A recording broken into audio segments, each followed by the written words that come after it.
بلوچستان کے شہر کلات سے ہمارے گدروشیہ پوائنٹ کے نمائندہ نائب اسرار مینگل کی رپورٹ کے مطابق دشت گوران مینگل اور سناڑی قبائل کے درمیان دشت گوران تنازع کے سلسلے میں مینگل قبائل کی جانب سے رودینجو کے مقام پر قومی شاہراہ کو ہر قسم کی ٹریفک کے لیے بند کیا گیا۔ روڈ کے دونوں جانب گاڑیوں کی لمبی قطاریں لگ گئیں۔ 4 گھنٹے کے بعد اسی کلات ساگر کمار سے کامیاب مذاکرات کے بعد روڈ کو ہر طرح کی ٹریفک کے لیے کھول دیا گیا۔ مظاہرین کا کہنا تھا کہ ہمارے پاس ریونیو ریکارڈ اور سارے دستاویزات موجود ہیں، لیکن ان کی باوجود سرکار کی طرف سے کوئی عمل درآمد نہیں ہو رہا ہے۔ ہمیں روڈ بلاک کرنے کا شوق نہیں، لیکن ہمارے مخالفین نے ہڑتال کر کے سرکار کو بلیک میل کرنے کی کوشش کی، جس کے باعث ہم بھی مجبور ہو گئے ہیں۔ مظاہرین کا مزید کہنا تھا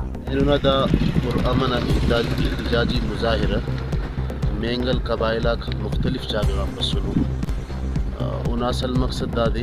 کہ ارا مخدوشنگا حالت چلیں گٹی دشت گوران ٹی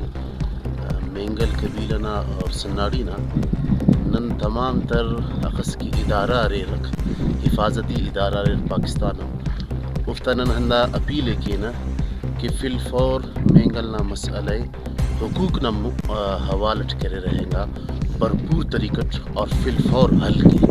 حق والا نا حق ادا مرے اور ارا بندغس کی ارا دعویٰ کرنی گٹی اونا دعویٰ نا تمام پہلو تیورر حقوق والا نا حقی ادا کر اور مالک مالک شمار کے اور بزگری بزگر شمار کے تاکہ علاقہ ٹی امن مرے۔